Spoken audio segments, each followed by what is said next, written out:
Update from the solar field. So I have 2 sheep out here that are limping. 244 was not showing any symptoms until a week after she gets out on the solar array and she starts limping, like horribly. So today I brought grain and I brought the antibiotic that I usually give them. That's the 1-shot cure-all for hoof rot. And I trimmed her hooves as well. We managed to wrangle her. Now she's not as stressed out and she's allowing Blake to pet her. But I had to be creative when it came to like luring her in without scaring her away. But I did eventually get her. She laid down on the ground as she was fighting me. And Blake helped me big time. And mommy gave her a shot, then I got the grain. Yep, you did. Then I gave it to her. This is the only time that they get grain is when we need to catch them. And obviously when they're out here, it's not like I can just corral them in a barn. So it is what it is. You can see as she's going away, she's still limping, but she's got the shot of Zactran and she should start to improve. The other sheep that has a problem is 221, who is a piebald. She's black and white. And I actually treated her 2 weeks ago for this same issue and gave her a shot of antibiotics, and it's supposed to be a 1-shot cure-all. Apparently it didn't work for her.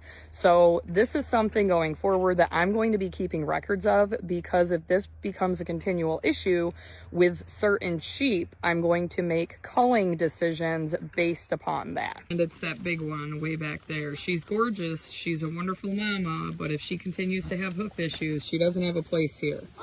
So Blake is luring the sheep back, apparently. He seems to think, oh, making a baby. Oh boy. He seems to think that he's going to be able to lure that black and white one back, but she's just a little too hawky for that. Are you shepherd? Are you tending to your sheep? Yeah. No more, guys. No more. But it does look like a lot of them are being covered, and we should have several mid-March babies. So that's a good thing. The big guy's getting a little upset with these males coming onto his turf, but there's enough females, I think it won't be a problem. This is my favorite guy. If I lost him, I would be heartbroken. So as we were walking back to the van, I just wanted to give a quick update on that ram lamb that I had mentioned yesterday that was ill, that came down ill while I was gone to Indianapolis.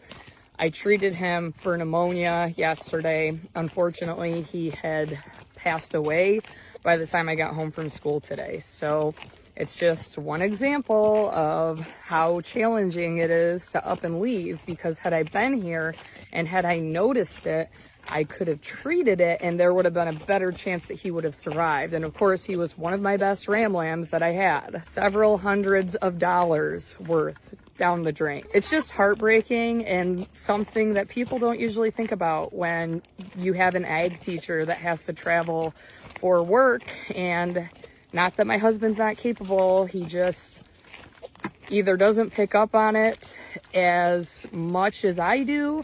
And even if he had, I don't know if he would have been able to treat them. I mean, sure, he can give a shot, but it's just different. And with me not being there, it makes it even harder. But other than that, things are going well. Of course, I went to go pick up my prescription at Rite Aid. I needed my license. I didn't have my license because it was still in my backpack from the trip that I just got back from. So looks like I'm going to be making another trip to Rite Aid after I go home. You ready to call it a night, Blake? Yeah. Yeah. He's sweet. He's going to come with me.